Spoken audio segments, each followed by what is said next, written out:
Meus estimados irmãos e irmãs, boa noite.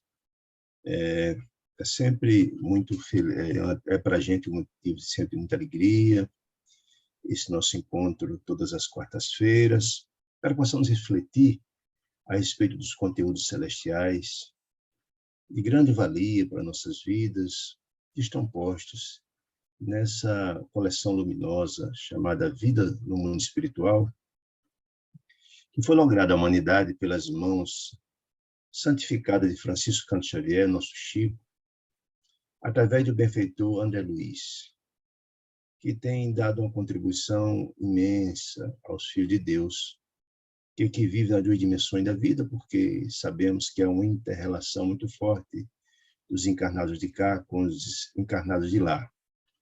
Dos vivos de cá, melhor dizendo, com os vivos de lá. Nós somos seres interdimensionais e todas as nossas ações reverberam no outro plano. Então, essas lições estudadas por nós também atingem outro plano, sem dúvida alguma. Então, essa obra maravilhosa é a sexta, a Libertação, que estamos estudando, é a sexta obra dessa coleção fantástica. Só lembrando que nessa obra, como em todas, André Luiz tem sempre a orientação de um benfeitor. Dessa feita, ele tem a orientação de Gubbio, que é um benfeitor afeito a tarefas complexas, na região de trevas, de resgates, e ele se junta foi aceito na equipe capitaneada ou dirigida por Gubbio, e tem a presença também de Eloy, com o propósito de, além de ele trazer subsídios para essa obra magnífica, que viria a humanidade, tudo planejado pelo mundo espiritual.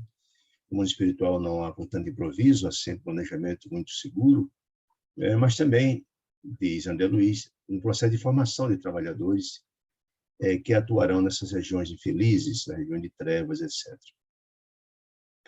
E o grande propósito dessa obra é o resgate de um irmão profundamente feliz que vive nessa região de sombras, chamado Gregório, e também a assistência a uma irmã encarnada, chamada Margarida, que passa por um processo complicadíssimo, super difícil, de obsessão.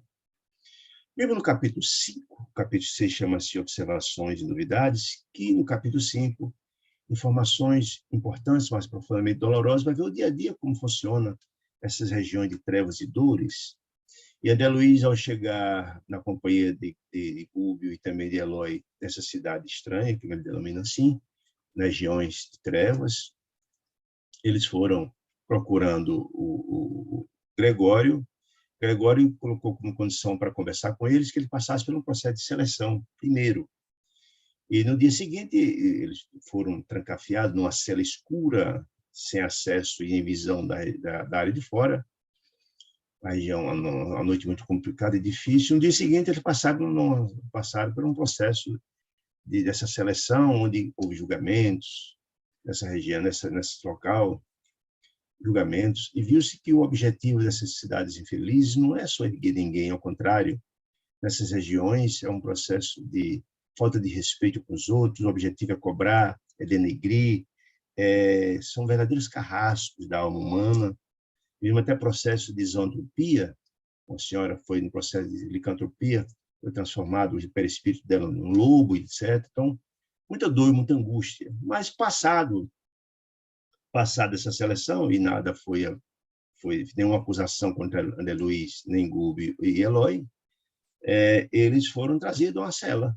Dessa feita, um tanto quanto, não com aquele aspecto trevoso, também um local bastante inóspito, mas porém tinha a visão de fora. E é aqui que André Luiz começa a narrar, mostrando essa inter-relação entre os mundos dos vivos de cá, como falei inicialmente, com os vivos de lá. É muito maior do que imaginamos, como diz Kardec. Então, começa assim, nesse capítulo 6, Observações e Novidades. De volta ao domicílio de Gregório, lembremos que eles tinham sido presos numa cela escura na casa de Gregório, que é um sacerdote muito importante dessa cidade estranha. Fomos transferidos da cela trevosa de antes para um aposento com janelas gradeadas, ou seja, da anterior não tinham sequer acesso fora e não tinha luminosidade zero, nada. Onde tudo degradava a vista, nessa também, ou seja, não era um ambiente, apenas a vantagem que tinham acesso à visão de fora pelas janelas. Essa mudança deveria ser mudança de cela, o resultado da seleção, que nada foi apurado contra eles. Mas era um autêntico pardieiro de selo, ou seja, local em ruínas, muito mau gosto, etc, etc. De qualquer modo, era um consolo para eles, porque o fato de existir as janelas, eles poderiam contemplar a parte de fora, contemplar e ver algumas estrelas, não obstante ser aquele ambiente cheio de nevoeiro, porque o próprio ambiente das regiões trevais, somente de fumo, de muita obscuridade, mas mesmo assim era possível enxergar alguma estrela, já era um alento diante, comparando com a cela do dia anterior, que não tinha sequer visão de fora. Era um ambiente terrível, né? Então, Gubbio falou que enfim, Gubbio era uma pessoa já experimentada nesse tipo de experiência. Não era o caso de André Luiz, muito menos de Eloy, né? E recomendou a tanto André Luiz como a Eloy que não tocasse nas grades da cela de jeito nenhum, porque eram eletrificadas, daria choque exatamente para evitar fugas, porque eles continuavam sendo, estavam na condição de prisioneiros. A verdade era essa, né? Então, a recomendação foi nesse sentido.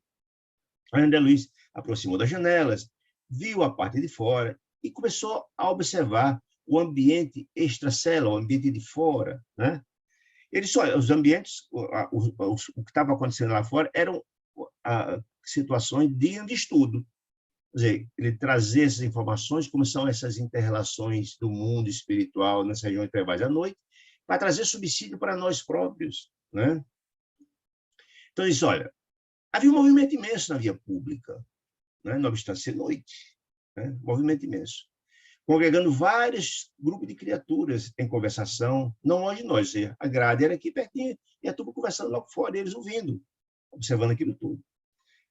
Os diálogos, segundo ele, entendimento, surpreendiam digamos assim, pela futilidade das conversas, nada edificante, futricas, coisas, só se falava em ódio, ressentimento e vingança, algo do gênero, né? Nada interessante, algumas coisas ligadas, por exemplo, à experiência física, coisas primárias, crimes, ciúmes, coisas dessa natureza, né?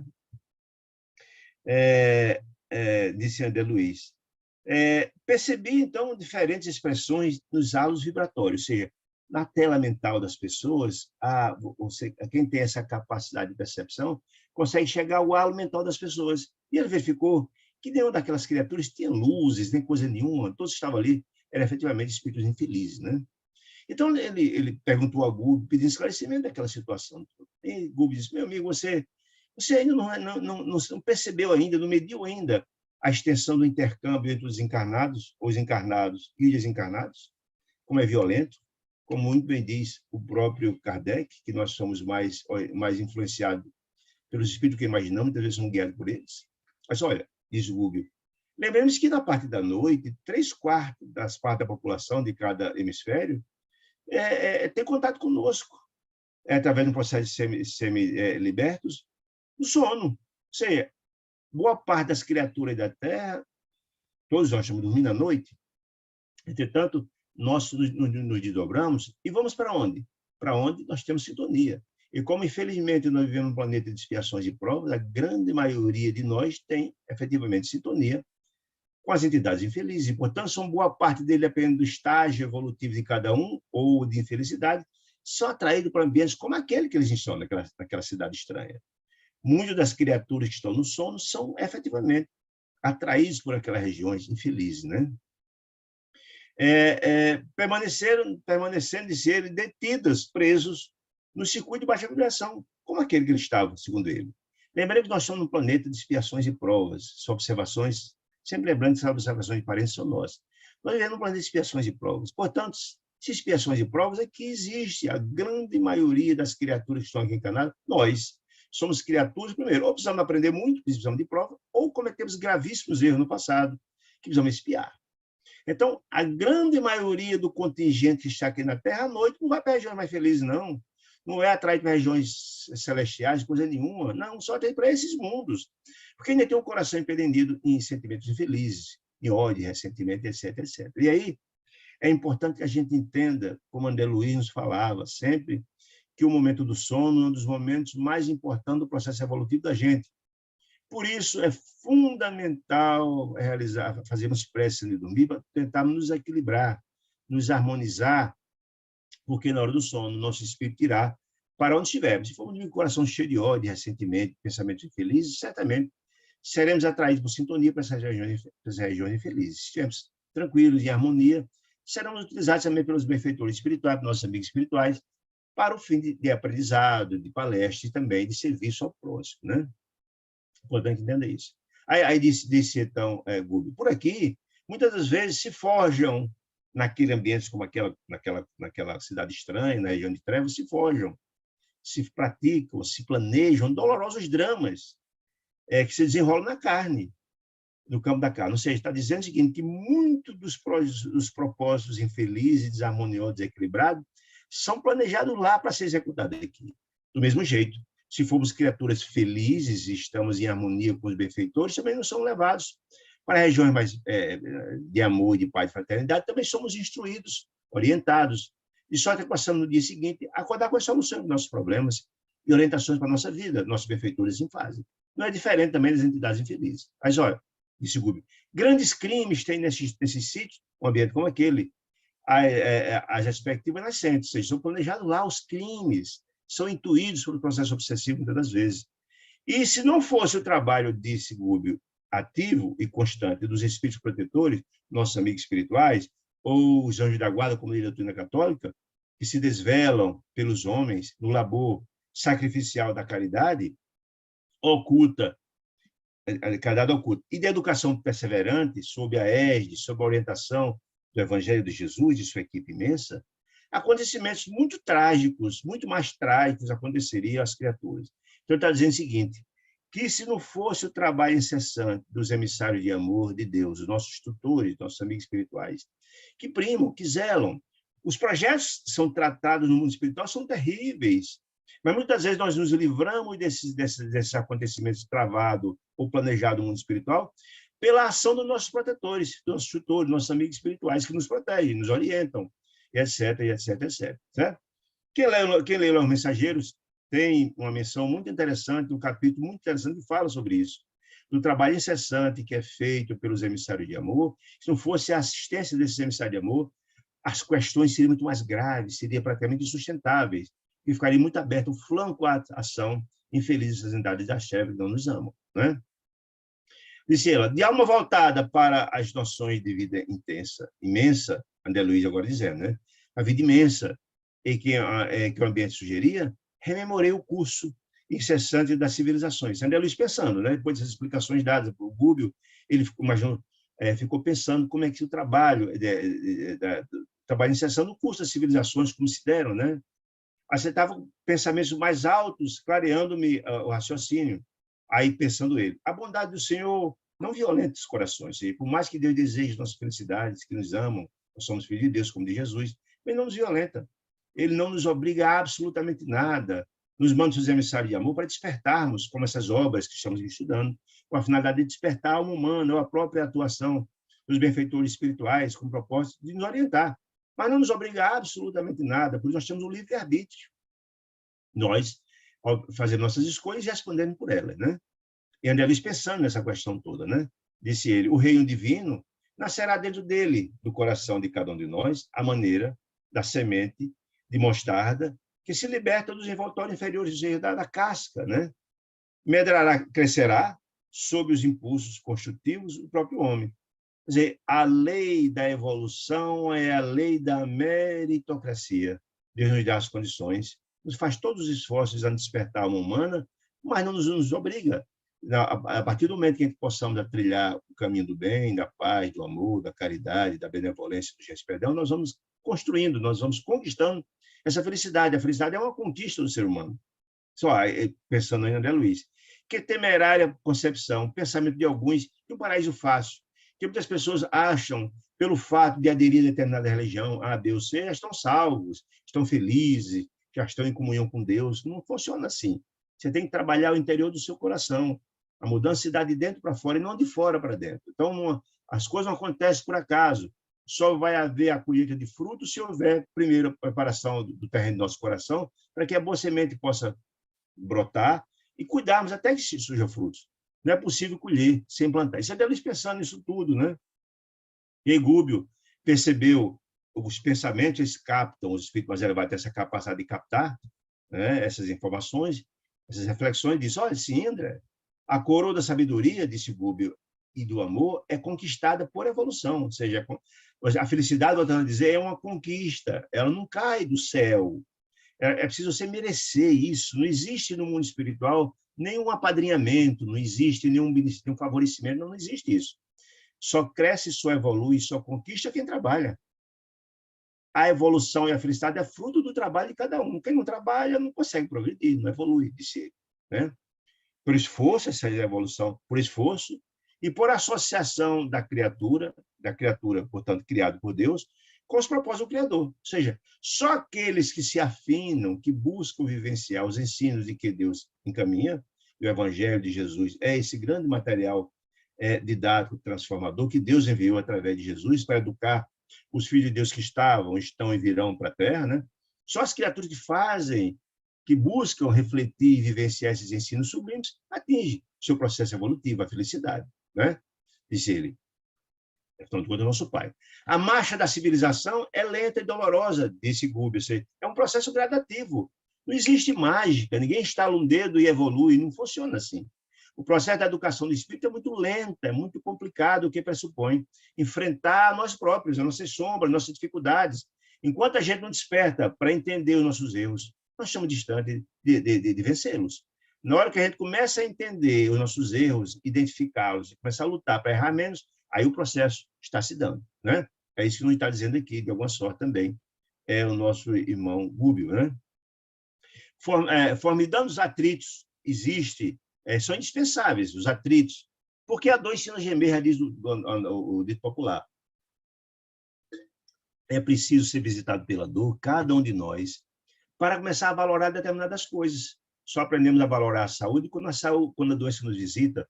Só aprendemos a valorizar os pais, etc., os irmãos e os amigos, etc., quando perdemos de uma sorte ou de outra. Então, a dor precisa nos visitar para a gente aprender a valorar essas questões importantes, né? Para que o espírito consiga desenvolver a luz. É só pelo mérito, só pela vivência do bem. Quando estamos ainda em consonância com as trevas, não conseguiremos atingir a luz. Isso é uma coisa muito simples de entender. Que ele é própria. Por que quando ele fala que a luz que lhe é própria? Porque todos nós lembremos, quando ele diz que todo espírito consiga desenvolver a luz que lhe é própria, lembremos que Jesus nos afirmava que somos filhos de Deus.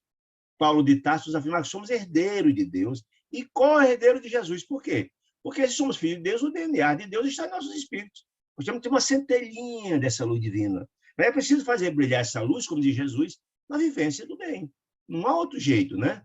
É a vivência do bem. Jesus fala, vai brilhar a sua luz. Que luz? Essa luzinha que herdamos do Pai, essa centelha sublime que está em nossos corações, né? O homem encarnado vive simultaneamente em 3 planos diversos. Isso, afirmando Gubbio. Que planos são esses? Assim como ocorre com a árvore, faz aqui uma figura de linguagem com a comparação nossa com a árvore, né? Diz ele, que se radica no solo, o tronco está lá ligado ao solo, sugando as energias do solo. O homem também fica aqui temporariamente ligado ao solo na reencarnação. Nós não somos daqui. Viemos aqui auferir informações, buscar o nosso processo de aprendizado. Afinal de contas, a Terra é um grande educandário de almas. A gente vem aqui temporariamente, nós guardamos raízes transitórias aqui. Ele fala, guardamos raízes transitórias, porque não somos daqui, não vamos ficar eternamente aqui, não. Nós passamos temporariamente aqui.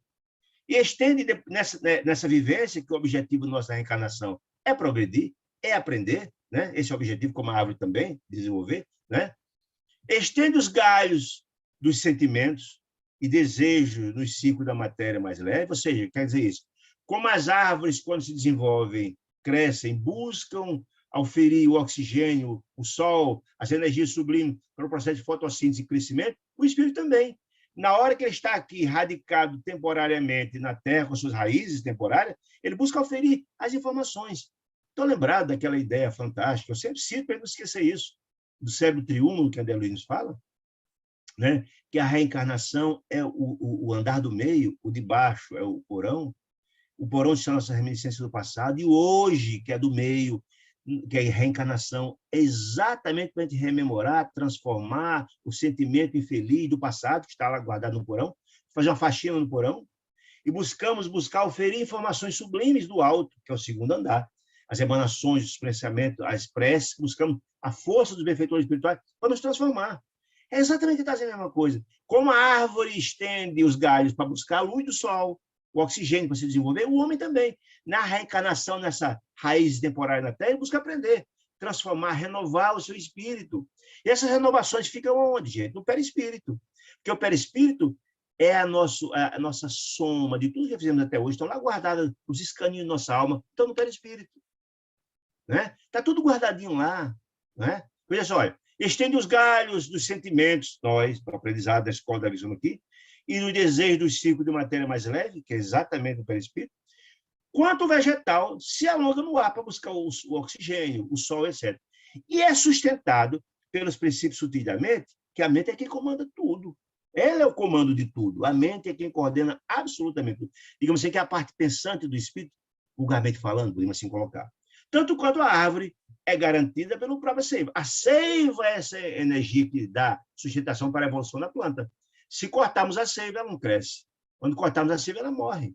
A mente é onde se juntam essas energias sublimes, certo? Então, nós temos as raízes, o corpo físico, nós temos também a parte do tronco, o perispírito, que recebe essas energias sublimes dos aprendizados, visando a nossa renovação e transformação, e da mente, que comanda absolutamente tudo. Bom, na árvore, diz ele, temos raiz, copa e seiva, como falando, raiz, a copa que busca o sol, energia e tal, e a seiva, que é energia, com processos diferentes de manutenção para a mesma vida. Todos esses três partes, a raiz, a copa e a seiva, são fundamentais para o desenvolvimento da planta, como ser humano também. E no homem temos o corpo de carne, que é a roupa do espírito. Por que a roupa do espírito? Porque o corpo de carne é absolutamente assemelhado ao corpo do perispírito. É uma cópia. E o que é o perispírito? Senão a morada do espírito temporária. Do espírito aqui. Né? A morada temporária. Não, melhor, é a morada do espírito. Temporária é corpo de carne, melhor dizendo. Certo? Muito bem. Então, nós temos o corpo de carne, que é a raiz que está falando, é o tempo que passamos aqui um tempo buscando informações. A organização perispirítica em um tipo de matéria mais rarefeita, nós sabemos disso, né? Onde albergamos essas informações, buscamos se sublimar para evoluir. E a mente, representando três expressões distintas da base vital de vida, com vistas aos mesmos fins. Ou seja, se aqueles três são fundamentais, o tronco, a raiz e a seiva para desenvolver, também é fundamental o corpo de carne, que é onde cumprimos nossa missão de reencarnação de aprendizado, o perispírito e a mente. São fundamentais também visando o quê? A evolução, o desenvolvimento do espírito, são fundamentais, como a árvore. Fez aqui uma analogia interessante. Segundo, disse ele, observamos, o homem exige para sustentar-se aqui na Terra, no quadro evolutivo, segurança relativa no campo biológico, ou seja, precisamos da saúde física, quem não clima, quem não cuida do corpo, ele morre do tempo, não cumpre sua missão, né? Alimento das emoções, que é exatamente essa parte da reencarnação, do meio, para buscar transformar, fazer a faxina, digamos assim, do nosso porão, a transformação, os conhecimentos que oferimos, né? Alimento das emoções, que eles são próprios nas esferas da vida psíquica, que se afinam com ele, e a base mental, no mundo íntimo, a mente que coordena tudo. Aí diz o Rubio, fechando, a vida é patrimônio de todos, todos nós temos a vida, mas a direção pertence a cada um, nós fazemos as escolhas. Deus nos mostra o caminho luminoso, deixou o evangelho como sendo essa estrada luminosa, pavimentada, se seguirmos, chegaremos fácil ao nosso porto seguro, mas muitos pegam os atalhos, e caem nos abismos, etc, etc, etc. A gente aqui da direção, nós temos o livre-arbítrio por essa razão, damos o nosso curso, a nossa vida, cada um deles. Aí dizer, a inteligência caída, ou seja, a mente enferma, que resvala nos abismos, né, precipita-se desse perder abaixo, encontrando sempre nos círculos inferiores que ele elege por moradia. Por quê? Por sintonia. Quando a gente dorme ou quando a gente morre, porque alguns dizem com certa sede que quando a gente dorme é uma certa morte, que nós somos atraídos por lugares. A gente não entende isso. Quando a gente dorme, nós somos atraídos, porque Jesus falava, por isso que André Luiz falava, para ter. Mesmo Jesus falava orar e vigiar. E André Luiz falava para ter muito cuidado no sono. Faça as preces, porque vocês serão atraídos por lugares compatíveis. Seu estado da alma está. Se eu durmo com o coração cheio de ódio, serei atraído para essas regiões infelizes. Então, do mesmo jeito, né? Então, nos círculos inferiores que elege para moradia, ele elege por quê? Que tudo que ele faz, pensa e planeja, etc., ele será atraído para um local compatível. Os que estão lá têm pensamento igual, né? Milhões de vidas inferiores, por sintonia, são atraídos para lá, junto aos quais essas vidas, os seus pares, os seus parceiros, é aproveitada pela sabedoria celestial, para a glorificação da obra divina. O que significa isso, gente? Nós precisamos passar pela forja. O fato de nos encontrar nesses mundos infelizes é as consequências dos nossos atos, nossos fatos que passamos, né? Portanto, a dor é a forja, que você pega o ferro e leva ao fogo para ser transformado. O fogo, no caso do espírito, é a dor. A gente tem que enfrentar a dor, a angústia, o sofrimento, para transformar-se. A dor ensina a gemer é um fato. Se fosse muito fácil, se não passasse por isso e conseguisse atingir a sublimidade, mas não é fato assim. A gente precisa ser passado pelas dificuldades para aprender a vencer, a vencer a dificuldade e dar valor às coisas, né? Não tem, se você não enfrentar essa dificuldade, você não vai modificar-se.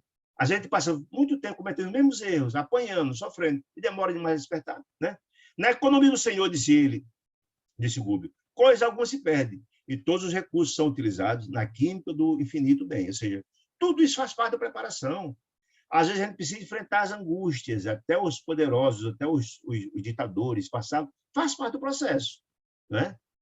Faz parte ter a convivência com as entidades infelizes, porque na dor, nas adversidades, nós já vimos isso, a gente aprende muito. Aqui mesmo, disse ele, está falando de lá naquela cidade infeliz.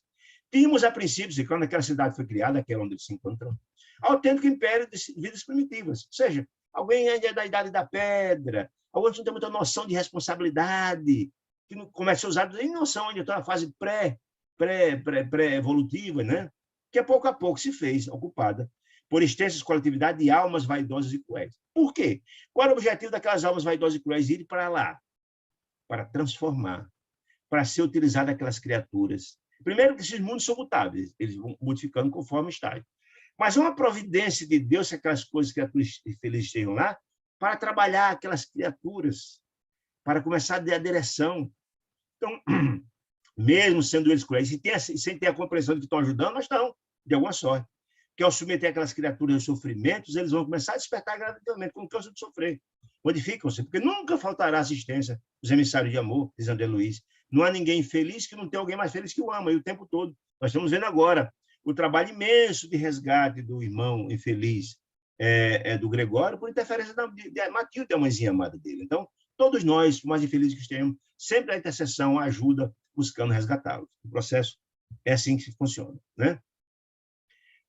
Está dizendo assim, então, continua dizendo, entrincheiram-se neste sítio, naquela cidade, naquele ambiente terrível, nós vamos ver quadros dantescos de sofrimento, vai ser narrado nos capítulos seguintes, né?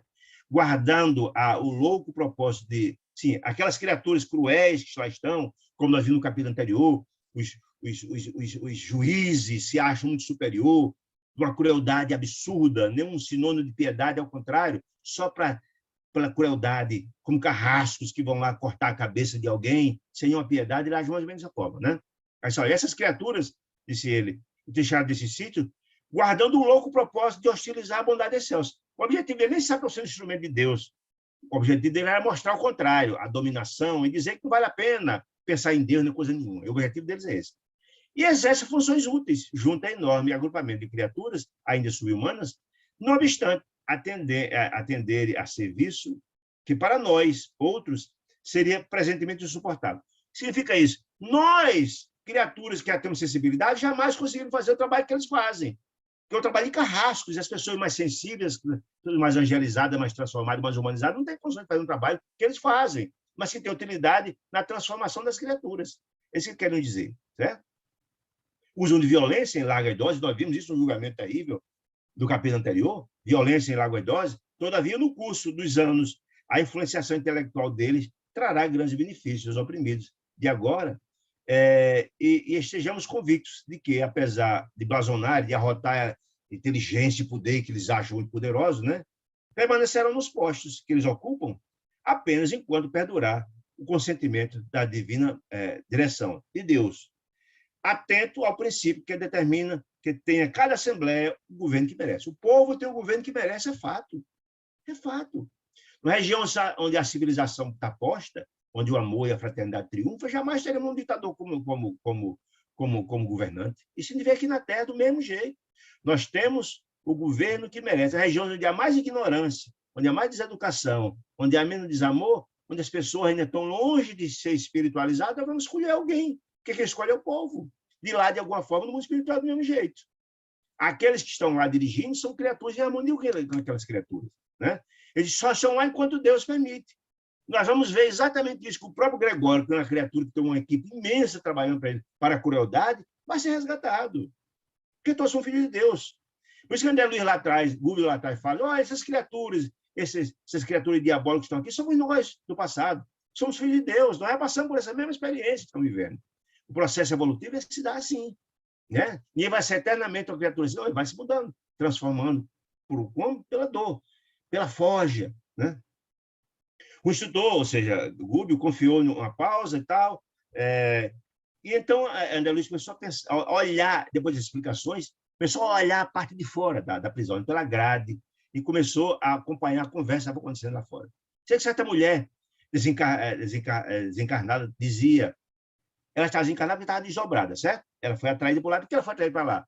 Porque certamente ela é uma criatura infeliz, ela é uma criatura atrasada, é uma criatura que está se passando um processo obsessivo grave, por isso foi atraída para aquela região de sombras. Nós vamos para um lugar compatível, para dizer, na hora do sono, né? E para uma companheira. Então, a criatura desencarnada, uma mulher, uma obsessora brava, conversando com a senhora que estava lá desdobrada, ainda presa ao alta física, parcialmente libertada pelo sono, você estava desdobrada. Notamos que você, diz a vingadora, diz a obsessora, notamos que você, ultimamente, anda mais fraca, mais serviçal, está desencantada quanto ao compromisso assumido. Ou seja, são pessoas como essa senhora que está encarnada, está lá desdobrada, que está num processo obsessivo grave e assume um compromisso com o mal, e ser instrumento do mal. Quantos de nós utilizamos, somos instrumentos do mal aqui na Terra, sem nem saber? Quando desencarnamos, vamos lá, recebemos instruções, chegamos aqui, botamos em prática. Do mesmo jeito como nós, as criaturas, de nós, os que estão mais espiritualizados, mais harmonizados, dormem com um problema, são levados ao mundo espiritual, recebem assistência e voltam com a solução do problema. Recebem assistência sublime. Tanto para o bem ou para o mal, isso acontece do mesmo jeito, depende da nossa sintonia. Volto a dizer da importância da prece antes do sono, fundamental. Muito bem. E se ela, quando ela dizendo, você está mais fraca, está esquecendo dos compromissos assumidos, aí então a encarnada disse, explicou, um tanto quanto confundida, acontece que João, o marido dela, se filiou a um circuito de prece, está frequentando a religião X, disse ela, e que, se de alguma sorte, olha a informação importante, nos vem alterando a vida, para melhor. Antes era conflituosa e ele, a partir do momento que João passou a frequentar esse circuito de prece e orações, com a religião, não importa qual, todas elas são importantes, nossa vida tem melhorado, está mais harmoniosa, está mais tranquila. Isso ela contando para a obsessora, né? E a outra deu um salto para trás, como animal, surpreendido com essa informação, e gritou, orações? Mas que história de orações, mulher? Você está cega quanto ao perigo que isso significa? Ou seja, está claro aqui que essa senhora encarnada e o casamento com ela, com o senhor João, é um casamento de provas. Certamente um deles passou por grandes questões no passado e está buscando se erguer. E quem não tem nossos calcanhar de Aquiles, quem não cometeu algum erro no passado, né? Quem estiver sem pecado, joga a primeira pedra, dizia Jesus, todos nós temos, se tivesse a capacidade de olhar uma ou duas encarnações passadas, ou mesmo nessa, temos graves erros, né? É isso que ele está dizendo. Então, João teve um casamento com essa senhora, um casamento provacional, que ele chega a fazer um esforço muito grande de renovação.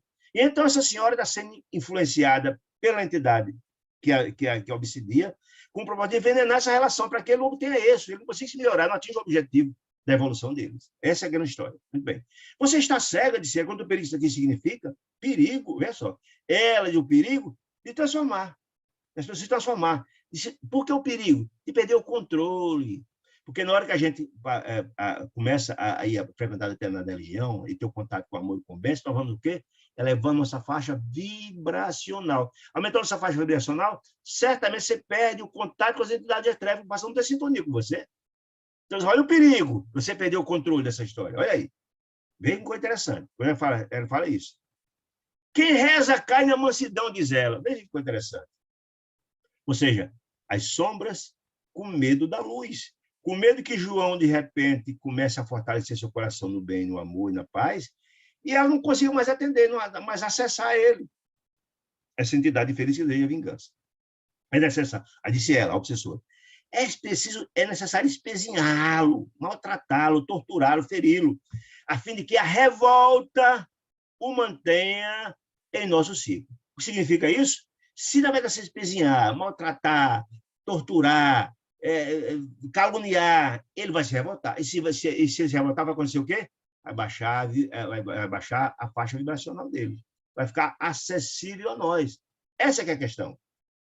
Entende o que eu estou dizendo? Então, olha, se isso acontecer, você tem que ferir para que ele se revolte e baixe a faixa vibracional. Você não perde o controle, diz ela. Se ganhar piedade, diz a obsessora, estragar-nos-á o plano. Que plano? Exatamente o plano da vingança, que é o calcanhar de Aquiles desse senhor. Já é o plano. Se levar, não estará mais acessível a nós, deixando de ser nosso instrumento na fábrica. Certamente ele seria utilizado num processo de obsessivo, na fábrica onde ele trabalhava. Obsessão grave, tentando prejudicar João e certamente outras pessoas. A interlocutora, ou seja, a encarnada, no entanto, observou o ingênuo, mas ele se sentia mais calmo, mais confiante. Aí ela, Marina, é exatamente a encarnada. Marina, disse ela, intempestiva, com raiva, obsessora, você sabe que não podemos fazer milagres, não é justo aceitar regras e intrusões de espíritos acovardados. Eu chamo espírito acovardados, são os espíritos do bem, porque eles entendem aqueles que buscam a luz, a paz e o amor como acovardados. É o pensamento. Que a pretexto de fé religiosa se avalem ditadores da salvação. Imagina, ditadores. Se você busca levar o amor, a paz, a fraternidade, a assistência, etc., veja a visão distorcida dele. Visando toda essa argumentação dela, primeiro, ela acredita nisso. E segundo, está tentando envenenar a cabeça da menina, está despertando também para a luz, e o contato salutar dela com o esposo, e os efeitos positivos de saída dele à instituição religiosa, e ela está tentando de todos os jeitos para que isso não aconteça, e eles consigam retomar o controle de João. Essa é a história. Aí diz ela, olha que coisa interessante, precisamos de seu marido, precisamos, e de muitas outras pessoas que a ele se agreguem em serviço de nosso nível. Que se nosso nível é esse, gente? É um processo de obsessão coletiva para os propósitos das sombras. Qual é o propósito das sombras? Subjugar os que aqui estão encarnados. Sabe por quê? Lembra, nós vimos nos capítulos anteriores que boa parte de nós passamos num processo de vampirização grave, por sintonia com as entidades infelizes, eles se alimentam da gente. Eles se alimentam das nossas energias. E só é possível ver essa alimentação das nossas energias se tiver sintonia. Na hora que eles se elevam, eles perdem essa sintonia. Eles perdem a fonte de exploração, de sucção de energias. As criaturas ignorantes vivem disso, não tem compreensão da vida melhor. Porque eles acham que o paraíso é isso. A única forma deles terem alguma felicidade é exatamente nos assaltar as energias, né? E fazer o mal, o propósito desse. O projeto é enorme para nós. Já esqueceu o que sofremos? Eu, de mim, tenho duras lições a retribuir, ou seja, a vingar. Ela não está preocupada em renovar, nem se transformar. O único objetivo dela é vingar. Sentimento profundamente feliz de almas infelizes, né? E batendo esquisito nos ombros, acentuava, disse ela, quando ela, doutrinando a encarnada. Não admita encantamentos espirituais. Não admita essa história de ter lá alguém doutrinando, que ele vai à casa religiosa, nem a visita de algum pastor, de algum espírito. Não interessa. Não admita isso. A realidade é nossa e cabe nos aproveitar o ensejo integralmente. A realidade, disse ela, é nossa, ou seja, nós temos todas as possibilidades de continuar dominando João para o nosso propósito do mal, diz ela. Mas eu sei, deixa que você tome as atitudes, dizendo ele para a Marina, né? Volte, ela está em dobramento, volte agora para o corpo e não ceda 1 milímetro, faça exatamente como estou lhe dizendo. Veja que coisa impressionante, né? Corra com os apóstolos improvisados, olha aí, corra com aqueles que estão tentando evangelizá-lo, tentando transformá-lo. Fazem-nos mal, vai no mal que é os propósitos do mal, né? Tem que estar dizendo, né? Faz o propósito do mal. Eu volto a dizer a história do sono, que é importante se prevenir para evitar esse tipo de coisa, né? Prenda João, disse ela, prenda João, controlando-lhe o tempo. O que significa controlando o tempo? No dia que ele disser que vai para a igreja, vai para a casa espírita, para onde for, não deixa ele ir, cria um problema de estar doente, de estar não sei o quê, mas não deixa ele ir, porque se ele for, está correndo o risco dele se transformar, se renovar cada vez mais, ele perdeu o controle dele. Está me dizendo isso. Desenvolva o serviço eficiente e não o libere. E aí Chico tem uma lição fantástica. Que diz Chico Xavier, dizia que a nossa vida é um livro. Todo dia a página desse livro é escrito um. E na página, na parte da frente da página, a gente escreve a 2 mãos. Nós temos a possibilidade do nosso livre-arbítrio de fazer o que deve fazer conforme nossos sentimentos.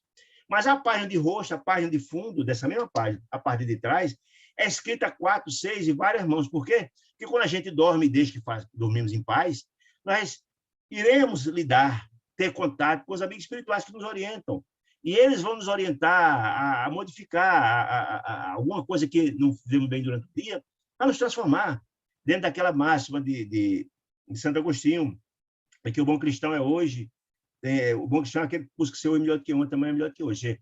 Nós recebemos os conselhos como dormimos desde que estamos em paz, os aconselhamentos dos nossos amigos espirituais, nossos tutores, e passamos a modificar no dia seguinte, pedir desculpa do que fizemos errado, buscar fazer o certo, etc, etc. Aí disse a professora, firam devagarinho, firam porque ele se revolte. O desespero dele, ou seja, a revolta dele, chegará, por fim, depois de tudo, se você agredi-lo, etc, etc, e com as forças da insubmissão, ou seja, com a revolta, de tanto se fazer o mal, dizer e ferir e tal, ele vai se revoltar, que forem exteriorizadas em nosso favor. Ou seja, é exatamente o calcanhar de Aquiles dele.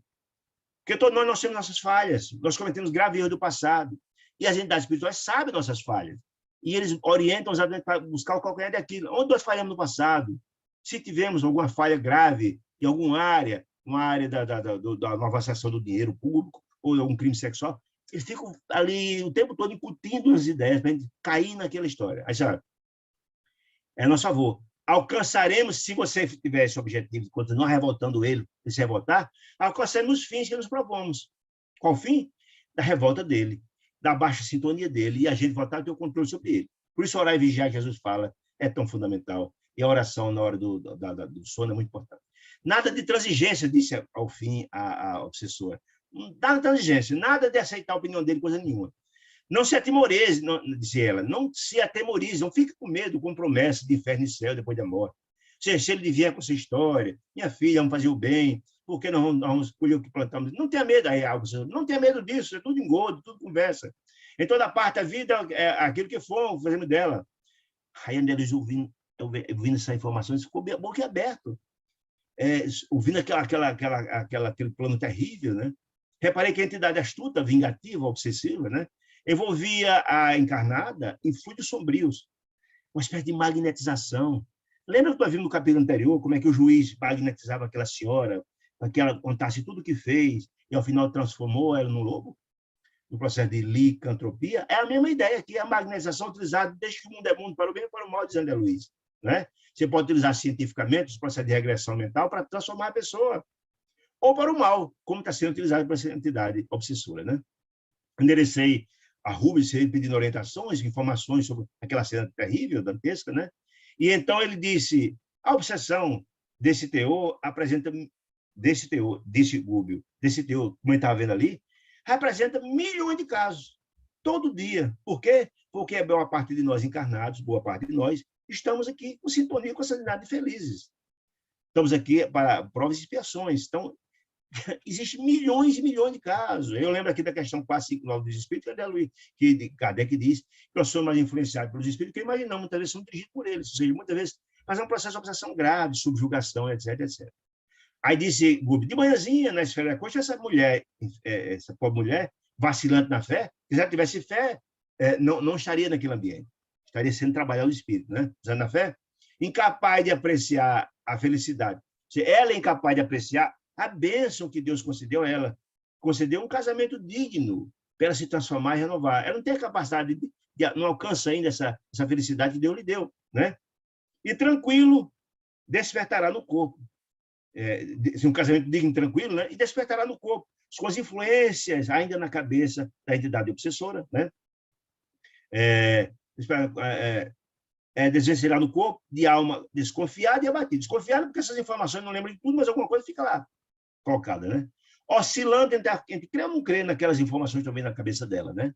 Não saberá polarizar a mente na confiança, não saberá acessar através da prece o orar e vigiar, porque não faz elevar nossa faixa vibratória, como deve, com que deve enfrentar a dificuldade do caminho, e aguardar manifestações santificantes do alto. E assistência, Deus assiste a todos os seus filhos, nenhum deles ser assistido, mas precisa criar sintonia, fazendo isso.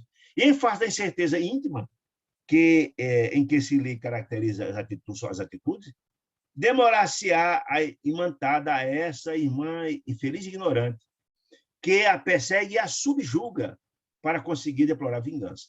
O que é a subjugação, gente? Subjugação é exatamente quando o espírito infeliz cria um processo de obsessão tão grave que adentra a nossa mente e comanda nossos sentimentos.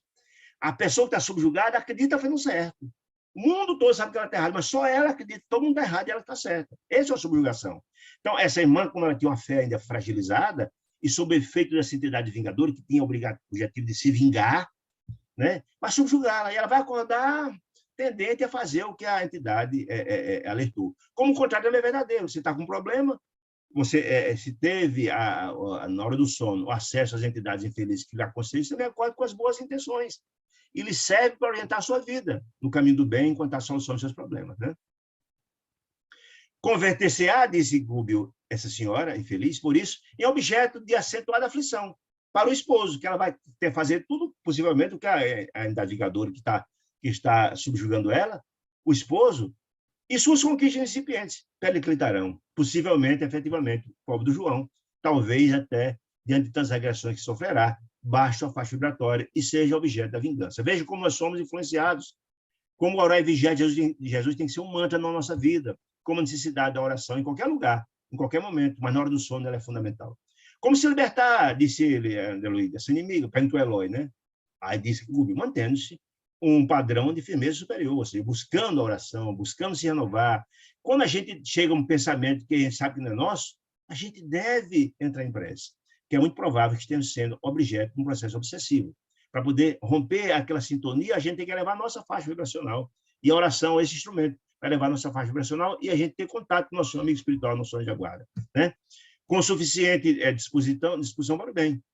Com esse esforço, disse Gúbio, nobre e contínuo, de continuado sempre, contínuo, melhoraria intensamente os seus princípios mentais.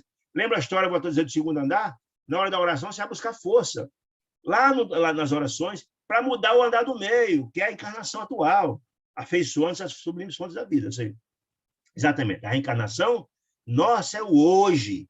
E para mudar o hoje, nós precisamos da ajuda dos benfeitores espirituais. E só recorremos e conseguimos os benfeitores espirituais quando temos sintonia. E onde é que estamos em sintonia? Com a prece, com a oração. Essa é a grande questão. Né? Ao invés de converter-se em material absolvente, ou seja, se ela tivesse sentimento, buscasse a oração, não seria material absolvente das entidades infelizes e enfermiças, daquela situação depressiva, daquela entidade malfazeja, daquela entidade infeliz, né? E passaria a emitir raios transformadores e construtivos em benefício de si própria, mesmo a das atitudes das entidades que se lhe aproximam do caminho. E aí é muito interessante a gente perceber. Na hora que a gente tem sentimentos felizes, sentimentos de amor, de fraternidade, mesmo a gente sofrendo um processo obsessivo, nós vamos gradativamente, nossa mudança, educando o espírito que está ao nosso lado. Nós temos a capacidade de transformar as entidades infelizes que estão ao nosso redor, tentando nos obsidiar e nos prejudicar. Todos vocês aqui já ouviram falar da história do Máscara de Ferro, que perseguiu Divaldo por 40 anos. 40, não é 40 dias, não. 40 anos. Até o dia em que Divaldo, numa atitude sublime, recebe uma criança negra deformada na lata de lixo e acolhe como filha amorosa. E tinha sido aquele espírito, exatamente, a mãe daquele espírito de Máscara de Ferro. Naquele ele existiu de perseguir Chico, de Divaldo, porque ele foi tocado pelo amor de Divaldo Pereira. Então, veja como é importante isso. A nossa atitude no campo do bem também transforma o que está ao nosso redor. De tanto ver o bem triunfar, as almas infelizes terminam declinando, né? Essa é a grande verdade, né? Muito bem. Estou eu aqui, aonde... Perdi aqui um pouquinho. Aflição, tal. Muito bem. Um quadro, tal, muito bem. A influência, educar. Em todos os quadros do universo, diz Gúbio, em todos os quadros do universo, não é só aqui na Terra, em todo lugar, somos satélites uns dos outros. O que significa isso, gente? Qual é o satélite da Terra? A Lua, não é o satélite? Ela não gravita em torno da Terra? Ela não depende da força gravitacional da Terra? Diz que em todos os lugares do universo, nós aqui não. Nós somos satélites uns dos outros. Ou seja, aqueles que estão ao nosso redor, o mais forte, do bem ou do mal, têm a capacidade de nos atrair, está dizendo isso. A influência, os mais fortes arrastam os mais fracos, entendendo-se, porém, que o mais frágil de hoje pode ser o potencial, pode ser a potência mais alta amanhã, conforme nosso aproveitamento individual. E aí é importante a gente entender. O próximo livro que a gente vai estudar, esse aqui, Entre a Terra e o Céu, vai contar uma história interessante do que está dizendo aqui. Ele está preparando o terreno para isso. Nós vamos estudar o caso de Odila, uma senhora que desencarna muito cedo, deixa esposo com 2 crianças, e ele casa de novo com Zumira. E ela, com ciúme doentio, começa a obsidiar Odila, Zumira, quase levando à morte, desarmonia, desequilíbrio, etc., da família. E uma das filhinhas dele, chamada Evelina, a filha dela, Evelina, faz uma prece a ela. Só que ela era obsessora. A Evelina sabia que aquele inferno que estava vendo na casa dela era a mãe. E essa prece foi refratada, chegou até nosso lar. Quando as criaturas não têm condições de receber a prece, de ajudar, chegam e não podem ajudar. E todo o trabalho de assistência que foi feito pela espiritualidade amiga, visando o socorro da família, transformou a Odila, que antes era obsessora, e terminou o livro como benfeitora. Elevou-se e passou, no final, a ajudar a família que antes ela obsidiava. É isso que está dizendo aqui. Então, aqueles que estão em uma situação de inferioridade hoje podem crescer e podem atrair pela sua bondade, pela sua transformação, os outros. Então, a gente vai estudar isso na próxima obra, certo? Muito bem. Expedimos raios magnéticos e recebemos ao mesmo tempo. Porque nós somos médios, diz Kardec, diz Emmanuel, diz todo mundo. Então, nós emitimos raio e recebemos. Do bem ou do mal? Se formos criaturas mais elevadas, emitimos raio de amor, de paz, de fraternidade. As entidades espirituais influenciam a gente por sintonia, para o bem ou para o mal, e vice-versa. Nós influenciamos uns aos outros o tempo todo, porque somos médios, né? É imperioso de se ele reconhecer, todavia, quando vou dizendo Gúbio, todavia, que aqueles que se acham sob o controle de energias cegas, como o caso dessa irmã Marina, daquela criatura obsessora, acomodar-se-á aos golpes e sugestões de força tirânica, pelo processo de subjugação, emitidos pelas inteligências perversas que os assediam, demorando-se um longo tempo na condição de aparelhos receptores, recebendo as energias infelizes. Por quê? Porque não despertaram. Um dia, quando elas cansaram de sofrer, vão despertar. Mas, dificilmente, o processo é um processo lento e complicado. Não há mudança, não é uma coisa assim de estalar o dedo de resolver. Não, não é. Mas é muito difícil reajustar alguém que não deseja reajustar. Se a pessoa que está passando uma dificuldade como essa não busca se renovar, é aquela mesma exemplo que eu estou dizendo. Você está com uma doença complicada, vai ao médico, o médico diz a doença, o diagnóstico, ele receita um remédio, você não toma. É a mesma coisa. Os caminhos para os processos evolutivos estão postos no Evangelho de Jesus. Você sabe, não vivencia, não pratica, não reflete sobre eles, o que vai acontecer? Vai demorar. É um processo. Depende de você. Deus nos ama, mas não nos obriga a nada. Volto a dizer, a felicidade é uma conquista, não é uma imposição. A ignorância e a rebeldia são, efetivamente, a matriz de sufocantes males, ou seja, a força motriz do espírito, a rebeldia e a ignorância, que vai dificultar o processo. Se você não buscar a luz, você vai continuar andando nas trevas envolta nela. Fazendo isso. Ante o intervalo espontâneo, reparei e tal. André Luiz começou a examinar a situação lá fora, que ele dava com as personalidades, observando a situação toda, e viu outra coisa, porque André ficou muito impressionado com certas formas indecisas, ovoides escuras, das pessoas que estavam lá fora. Muita gente andando, agregada a ela os espíritos, ambientes ovoides, tipo círculos, né? Semelhantes a pequenas esferas ovoides, cada um dos quais um pouco maior do que um crânio humano, junto, grudado ao espírito das criaturas lá fora. Quem é essas pessoas? Dos que estavam lá desdobrados. Ele começou a ver um monte de gente. E aí mostra o nível das criaturas que estão lá fora. Quem são essas criaturas ovoides? É interessante entender isso, né? Variavam esses ovoides profusamente nas suas particularidades. Não era tudo igual, não. Alguns denunciavam o movimento próprio, alguns até se mexiam, aquela estrutura. Do jeito de grandes amebas, a mole, aquela coisa mole, estranha, aquela bola junto, respirando naquele plano espiritual daquela criatura. Outras, contudo, pareciam repouso, inertes, ligadas ao halo vital, sugando as energias das criaturas. Ligado ao halo vital, ligado lá na aura da criatura, sugando as energias do perispírito daquela criatura. Pode dizer, se ela está desdobrada, o perispírito estava lá, sugando as energias vitais daquele espírito encarnado, estava lá em desdobramento. E ele ficou muito impressionado com aquilo, das personalidades em movimento lá. Fixei demoradamente o quadro, na qualidade de pesquisador, que André Luiz sempre foi, naquelas formas conhecidas, e então, grande número das entidades, se ele, em desfile da vizinhança, da grade, transportava essas esferas vivas. Boa parte deles tinham isso. documentadas as radiações, a aura, que eles eram próprias, né? E aí demonstra a gravidade das obsessões que estavam ali. Se aquela era a cidade das sombras, das regiões trevais, o fato do espírito já estar lá, desdobrado, demonstrava que era uma criatura profundamente endividada, porque ninguém é atraído para a região das trevas como aquela se não tiver grandes dívidas. Atraído para aquela região infeliz. E segundo, se estava cheio de ovós, é que a dívida era muito grande mesmo. Eram obsessões gravíssimas, né? Nunca havia observado em São Luís tal fenômeno. Lá no nosso lar, disse, mesmo tratando de criaturas perturbadas, sofredoras, o campo da emanação dessas criaturas é normal. Eu nunca tinha visto nenhum ovói no espírito daquelas criaturas que foi ocorrido no nosso lar. Mas tinha visto casos graves nas câmaras de edificações, etc, etc. E quando esse serviço, ao lado de almas em desequilíbrio, encarnado, que foi algumas vezes em serviço, lá com Aniceta, onde os mensageiros e outros, nunca vira aquela irregularidade. Aí deu uma observação interessante. Pelo menos quanto me fora até ali permitido observar. Isso é informação interessante, gente.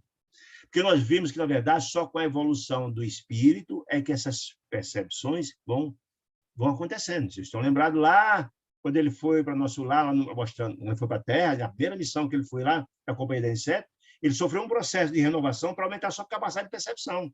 Já eu nunca vi lá. A não ser que não tinha sido permitido ver tudo no seu tempo, né?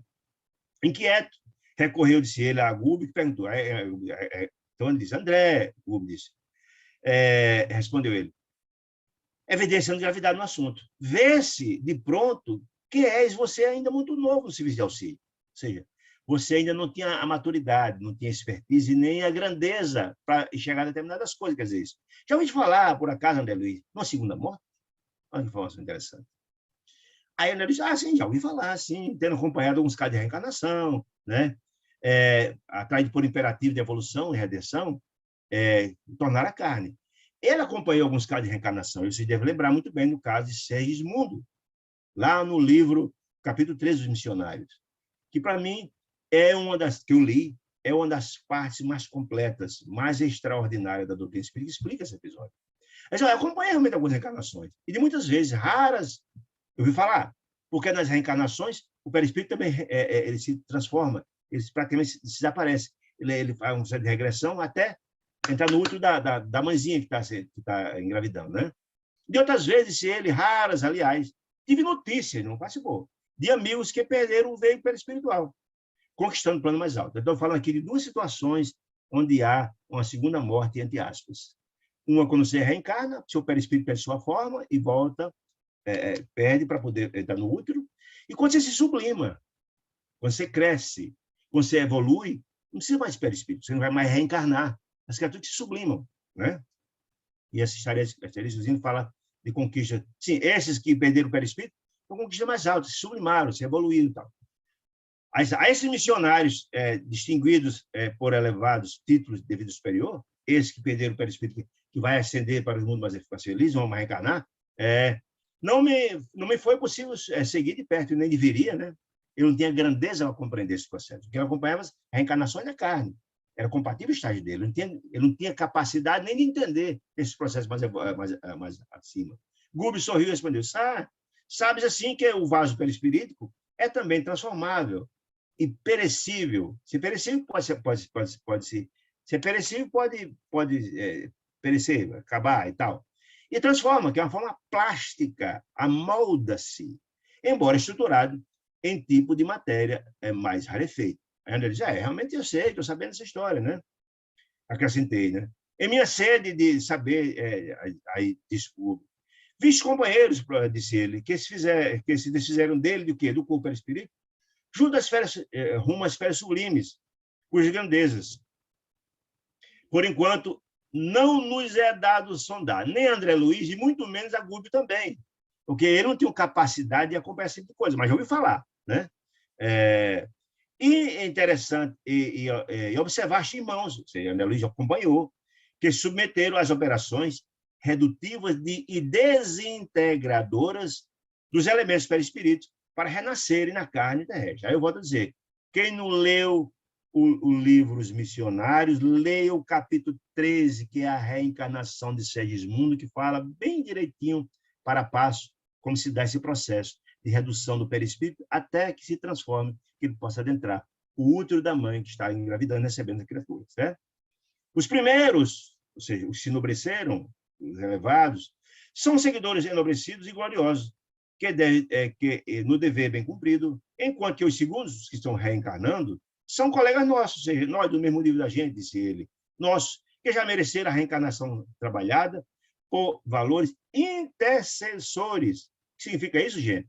Que alguém que está se renovando, está se transformando, estão reencarnando para se melhorar, se matriculando na escola da vida, e tem a intercessão de que os amam. Intercessão, como vê o caso de Matilde, que Gregório e tantos outros, né? Mas, tanto quanto ocorre aos companheiros respeitáveis desses dois tipos, quais aqueles que se evoluíram e perderam o perispírito, que subiram, elevaram-se, ou aqueles que estão se reencarnando, mas de outros dois tipos, os ignorantes e os maus, e além desses dois tipos, os ignorantes e os maus, os transviados e os criminosos também perdem o perispírito um dia. A forma perispiritual perdem, é uma perda desse perispírito pelo mal acumulado, e da monoideia desse mal que vai devorando gradativamente o próprio perispírito. Aqui ele fala no rodapé, que depois terá informações sobre isso. Pela densidade da mente, ou seja, a mente cheia de energia infeliz, saturada de impulsos inferiores, que a mente, gente, é onde promana tudo. Mente sã, corpo sã, mente doente, corpo doente, é exatamente isso. Se a mente está cheia de ódio, de ressentimento, sentimento inferior e infeliz, aquela monoideia de fazer o mal, de fazer o mal, de fazer o mal, de fazer o mal, não consegue elevar-se essa mente e gravitam em redor das paixões absorventes, cada vez mais. E que por motivo que muitos anos elegem em centro de interesses fundamentais. Ou seja, essas ideias postas lá o tempo todo, a monoideia o tempo todo, do ódio, do ressentimento, do crime, há um desgaste do perispírito, olha que coisa interessante, há um desgaste do perispírito. E termina ele desaparecendo, ficando só o corpo mental, que é a sede da mente. Por isso fica uma ovoide, uma bola pequenininha, do tamanho de um crânio. O perispírito perde a forma. Então, existem 3 tipos de forma de perda do perispírito. Aqueles que vão reencarnar, que ele vai encolhendo até ainda no útero, os que se sublimam, que não precisam mais do perispírito, evoluem, mundo mais feliz, e os dependentes do ódio, que o corpo perde o corpo, ficando só o corpo mental. Grande número dessas circunstâncias, disse ele. Normalmente, os participantes de condenáveis delitos imantam-se, veja só, os que chegam a esse estágio de ficar na forma ovoide, eles se imantam num processo obsessivo, aos que se lhe associaram aos crimes. O que significa isso, gente? Essas criaturas são utilizadas pelas entidades infelizes para sugar a energia de suas vítimas. Às vezes, essas criaturas ovoides não estão sugando energias, não estão ali sugando num processo de vampirização contínuo e tal. Aquele que ele tem ódio, não, às vezes nem é ele. Às vezes, eles são utilizados pelas entidades mais criminosas como instrumento, sugador. Às vezes aqueles que têm ódio, pode ser. Cometeram crime contra eles, né? Se o discípulo de Jesus, disse ele, se mantém ligado a ele, através dos impositivos, imponderáveis fios do amor, ou seja, vivenciando o seu evangelho, cumprindo as emissões de amor, renovando-se, inspiração e reconhecimento, se tem esses que já despertaram para o bem e estão lutando para ser felizes, os pupilos do ódio, esses que têm o tempo todo o sentimento, o pensamento, e da perversidade, se demoram unidos. Bem, uns aos outros, os que pensam iguais, por sintonia. Aí que vem, esse é o lugar, sob a orientação das inteligências que os entrelaçam na rede do mal. Isso é muito importante. Eu falei há pouco tempo. Muitas dessas criaturas são utilizadas como instrumento para fazer o mal a alguém, para sugar 24 horas a energia de criaturas que estão sendo encarnadas no processo obsessivo continuado. São utilizadas para entidades maléficas que controlam todo esse processo. Enriquecer a mente de conhecimentos novos, aperfeiçoar as faculdades de expressão, purificá-la nas correntes iluminativas do bem e engrandecê-la com a incorporação definitiva dos princípios nobres, é desenvolver nosso corpo glorioso na expressão do apóstolo Paulo. Então, Paulo está nos dizendo que o grande processo da felicidade, sobre essa felicidade e o corpo glorioso, é você atingir um dia esse apogeu, e não precisar mais encarnar. Você albergou e vivenciou, como dizia ele próprio, eles iam, quando foi decapitado em Roma, que eu não sou eu mais quem vive, é o Cristo que vive em mim. Ele era uma página viva do Evangelho. Nunca atingir esse patamar, para que mais corpo? Ele vai chegar a atingir as culminâncias. Esse corpo glorioso que ele se reporta é isso, né? Estruturando em matéria sublimada e divina. Chegando a esse patamar, aprendeu, não precisa mais reencarnar, né? Essa matéria, André, disse Gúbio, é o tipo de veículo que aspiramos, é o nosso objetivo de felicidade, diz ele, ao nos referirmos à vida que nos é superior. Ou seja, esse é o grande objetivo. Nós reencarnamos sempre para um dia atingir esse patamar. Deus é Pai misericordioso e bom, deseja felicidade, e dá os instrumentos para a gente gradativamente atingindo isso. Volto a dizer, a felicidade é uma conquista do espírito, né? Disse ele, estamos ainda presos, e quando fala ele, estamos, Gúbio, André Luiz, Eloy, todos ali, estamos ainda presos às aglutinações celulares dos elementos físico-perispíricos, que estão ligados ao perispírito e à terra, quanto a tartaruga permanece algemado a carapaça. Ou seja, eles ainda precisam reencarnar, precisam do perispírito, precisam, não atingir esse patamar, esse corpo glorioso, como dizia Paulo e Tasso, né? Não. Emergimos-nos dentro dos fluidos carnais, reencarnam, e deles libertamos, desencarnam, em vicioso vai e vem, através de existências numerosas, até que acordemos a vida mental para expressões santificadoras. Esse é o grande processo, a reencarnação, eu vou dizendo isso é importante, é o meio para atingir os fins. Qual é o fim? A felicidade. Já chegamos lá. Somos quase arbustos, disse ele, no solo planetário. A gente encarna e fica a raiz temporária no solo. Nossas raízes emocionais se mergulham mais ou menos profundamente no ciclo da animalidade primitiva. Se você vem aqui e tem só cumpre a sua missão de aprender, de se renovar, de se transformar, são raízes pequenas. Quando você parte daqui, vai muito menos ligado. Os seus vínculos com o que fica aqui são poucos. Mas uns se enterram até pelo primitivismo, né? Ainda atuando nos sentimentos infelizes, nos instintos da animalidade, né? Vem a força da morte, se ele cega-nos os ramos e seca-nos os ramos dos desejos terrenos. Cega-nos, todavia, nossos veículos guardam extrema vitalidade nas camadas inferiores e renascemos entre aqueles mesmos que se converteram em nossos associados de longas eras, através de lutas vividas em comum e aos quais se aguiamos, somos ligados, grudados pela comum interesse da linha evolutiva em que nos encontramos. Ou seja, nós voltamos normalmente à carne e encarnamos junto àqueles com quem cometemos e temos os mesmos sentimentos, porque compartilhamos as mesmas coisas. Estamos aqui para nos melhorarmos com os outros, lutando junto, mas a gente vem e procura.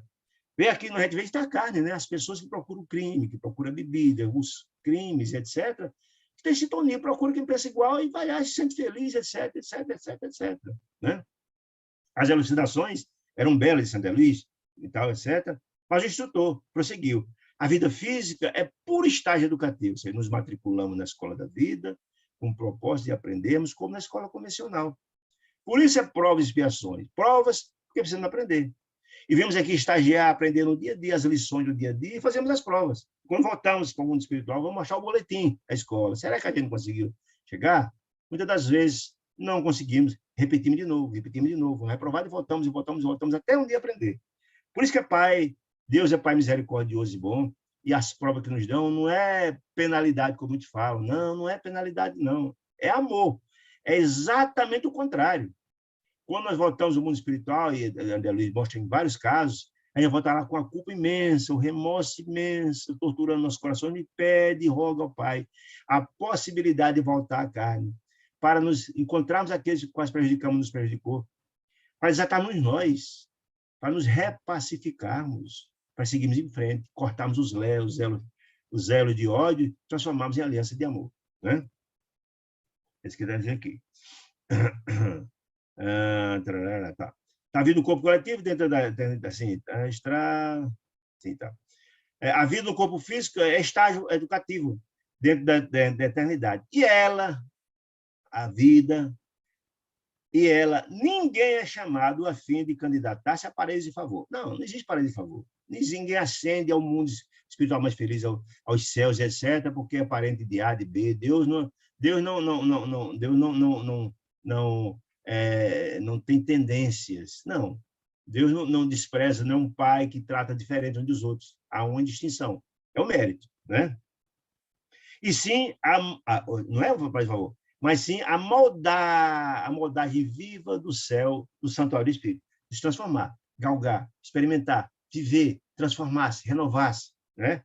Pelo máximo aproveitamento das oportunidades recebidas, do aprimoramento de nossos valores mentais, ou seja, agregar valores à nossa mente, transformando-a, com o desabrochar e evoluir das sementes divinas que trazemos conosco. Por que trazemos conosco, gente, a semente divina?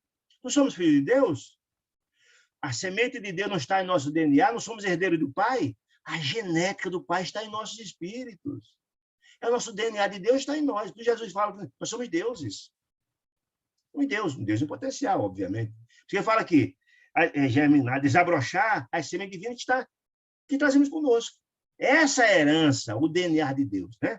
O trabalho incessante para o bem, a evolução de motivos na experiência transitória, a disciplina dos impulsos ainda inferiores, transformando, né, os pessoais, com amplo curso as manifestações mais nobres do sentimento, o esforço perseverante no infinito bem, constituem as vias de crescimento, de acesso a essa atitude, né, mental, com a aquisição de luz para a vida imperecível. Quando Jesus falava que nós somos Deus, e o que ele fazia, nós podemos fazer mais do que ele, sim, um dia chegaremos lá. Quantos milênios? Depende do esforço que cada um de nós vamos fazer. Um dia seremos, né? Nós somos criados à imagem e semelhança do Criador, dizia o próprio Jesus, né? Muito bem. Cada criatura nasce da crosta, disse ele, da terra, para enriquecer-se. Por isso é a escola da vida, né? Através do serviço à coletividade. Que coletividade está falando, gente? O serviço de enriquecimento junto à grande família universal. Não somos todos filhos de Deus, nós temos o dever de assistir o próximo, porque somos todos irmãos.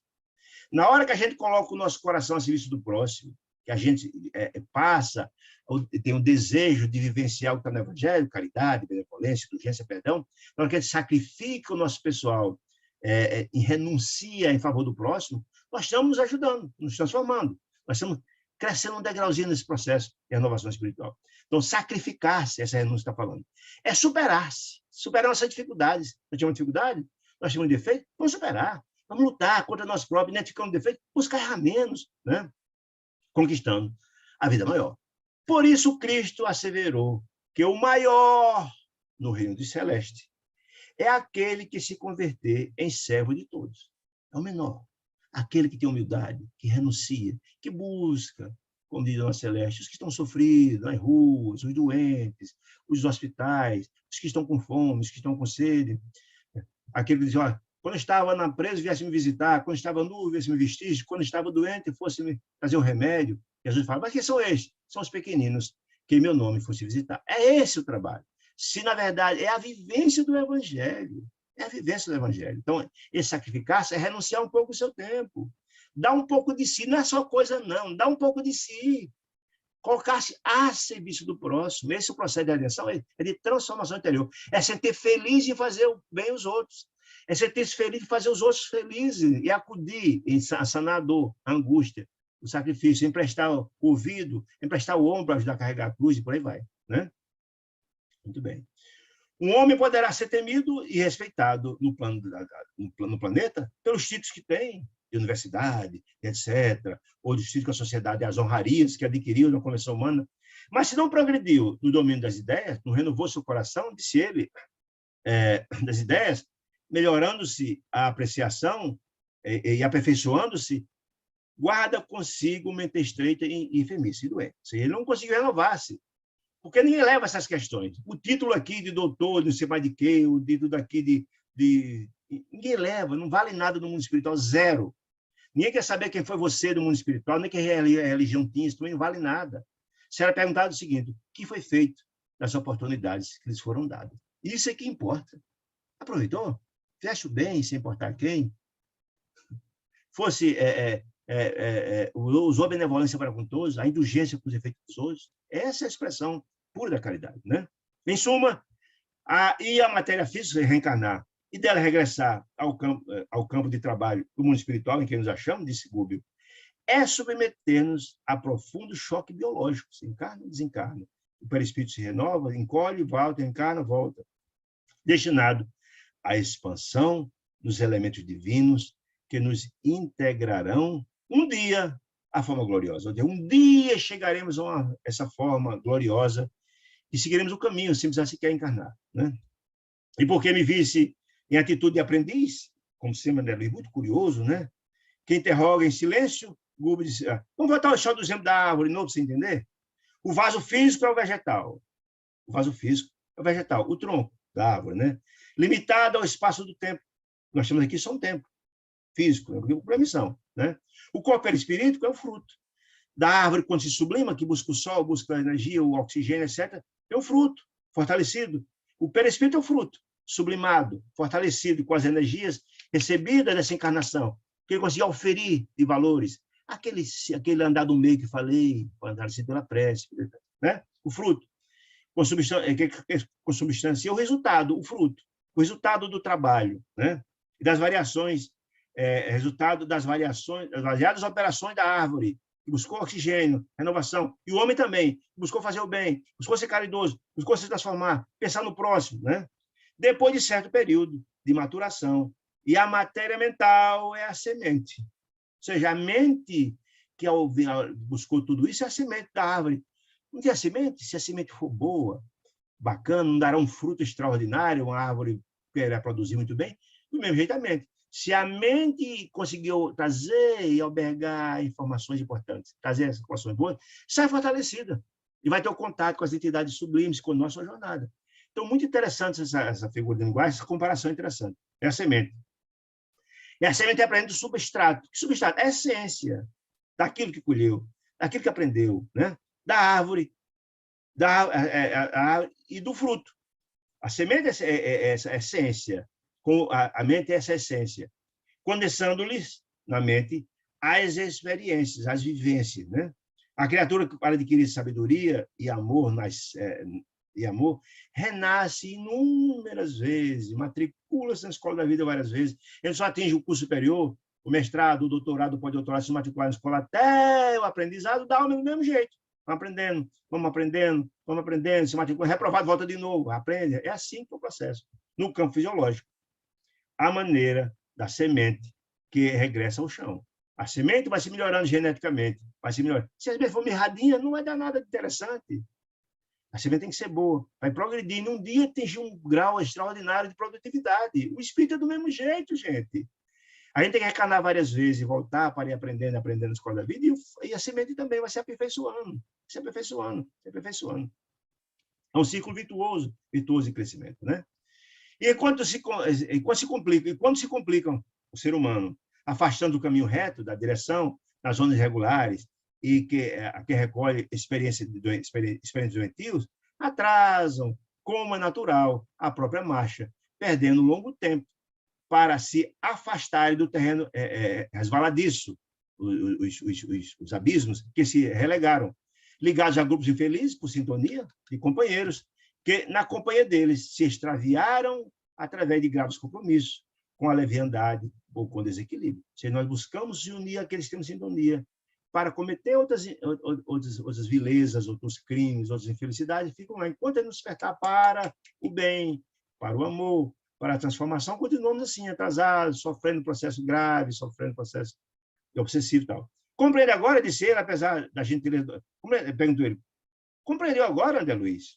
E apesar da gentileza de Gubi, disse ele, que fazia o possível para clarear essas informações, ousei perguntar, e afinal de contas, esses asteroides viram, o que significa isso? Eles nos ouvem? André Luiz perguntou.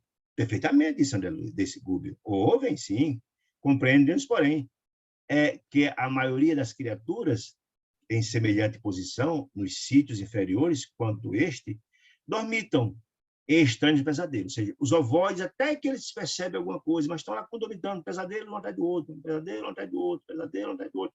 Lembra lá, quando falou no Campo da Paz, lá no Mensageiro, lá no Campo da Paz, aquelas criaturas que dormitavam, os pesadelos eternos, os males cometidos, ficam lá girando? Essas criaturas também, os ovoides, né? Registram os apelos do bem, tal.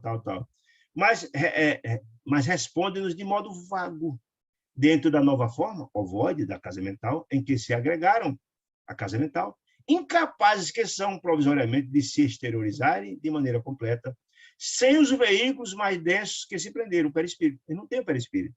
As entidades desencarnadas têm o perispírito, que é o corpo que se movimenta no mundo espiritual. Se movimentam, andam, movimentam aqui para colar, faz coisa acontece. Os ovoides, coitados, são levados, são objetos. São, na verdade, eles sequer conseguem verbalizar, né? Com o agravo de responsabilidade, na inércia ou na própria e na prática do mal. Em verdade, agora se categorizam em conta de fetos, ou amebas mentais, fetos que tá lá no útero da mãe se formando, né? Feto, ou amebas mentais, né? Que são levados, são utilizados pelas entidades mais infelizes para... Eles não têm muita autonomia, são autômatos praticamente, né? Contudo, por entidades perversas ou rebelados, né? São utilizados, sim, por essas entidades, né? São mobilizáveis, são utilizados, são explorados para fazer o mal a terceiros, por essas entidades infelizes que utilizam eles para fazer o mal a criaturas que nem sabe quem são, né? O caminho de semelhante companheiros é a reencarnação na Terra, ou em setores outros de vida congênere, com a qual a semente destinada à cova escura, como a semente destinada à cova escura para trabalho e reprodução, seleção e aprimoramento. Ou seja, e aí nós vamos estudar mais na frente que essas formas ovoides para reencarnar passam um processo. Uns deles têm que incorporar para recuperar a forma do perispírito. É longo, doloroso e difícil, né? Vamos estudar isso agora. Claro que os espíritos na evolução natural, os que reencarnam naturalmente, não assimilam fenômenos dolorosos em qualquer período de transição. Não assimilam fenômenos dolorosos como esse, como os que examinamos. Os ovoides sintetizam as exceções. O normal, que reencarnava natural, que já despertou e por ter despertado ao processo de intercessão para a reencarnação. Esse não, ainda continua no mal, e às vezes são reencarnações compulsórias dos tutores, que todos nós temos nossos tutores, os nossos amigos espirituais. Aí diz ele, a ovelha que prossegue firme no caminho justo, na senda justa, contará sempre com os benefícios decorrentes da diretriz do pastor. Ou seja, o pastor que zela por todos nós, Jesus é o pastor de todos nós. Aquele que segue as orientações do pastor, segue firme e tranquilo. Aqueles que buscam o caminho, os atalhos, terminam caindo nos fossos, nos abismos. No entanto, os que desviam, fugindo da jornada razoável, pelo simples gosto de se entregarem à aventura, nem sempre encontrarão surpresas agradáveis ou construtivas. O orientador, o Gúbio, continua. Diz em seguida, entenda a importância... Olha que pergunta interessante. Entende agora, André Luiz, a importância de uma experiência terrestre? Sabe a importância da reencarnação como instrumento de aprendizado, de amoldagem, de transformação, de renovação, de aprendizado, visando o processo de solicitude? É a escola da alma, como a escola convencional. Precisamos reencarnar muitas vezes para aprender esses valores. Você entende agora? Aprenda a dar valor a esse corpo de carne, que é a reencarnação, a bênção que é, o amor, o amor de Deus nesse processo todo? Pergunta é essa. Sim, entendia por experiência própria de André Luiz o valor da vida corporal na costa planetária. Contudo, ali, diante daquelas esferas ovoides vivas, André Luiz, diante daqueles tristes mentes humanas sem apetrechos de manifestação, que não tem perispírito, meu respeito ao veículo de carne cresceu de modo espantoso. André Luiz passou a encarnar, entender a reencarnação num outro olhar, com muito mais respeito à bondade de Deus e compreendendo a importância dele, né? Alcancei, então, com mais propriedade, o sublime conteúdo das palavras de Cristo. Andai enquanto tendes luz. Ou seja, andais enquanto pode. Enquanto tendes luz, renovai, transformai, né? O assunto era fascinante, mas Gúbio... tentei que Gúbio examinasse o assunto. Ele disse, guarda, meu amigo, guarda essa questão para o dia seguinte, nós vamos trabalhar isso mais, você vai ver, você vai estudar, vai analisar com isso no dia seguinte. E aqui a gente termina esse capítulo fascinante, com tantas informações, com tantas reflexões a respeito da vida, como somos influenciáveis pelas entidades espirituais, a importância do vigiar e orar, a importância da prece antes de dormir, a importância de lutarmos e trabalharmos para vivenciar o bem, né? Então, são informações preciosas. Queria não perguntar aos irmãos amados que nos assistem se tem alguma pergunta sobre esse fascinante assunto. Se pudermos responder, será um prazer. Se não, agradecer demais a companhia carinhosa de vocês e convidá-los para estarmos juntos na próxima quarta-feira, se Deus nos permitir. Fique com Deus. Boa noite de paz a todos.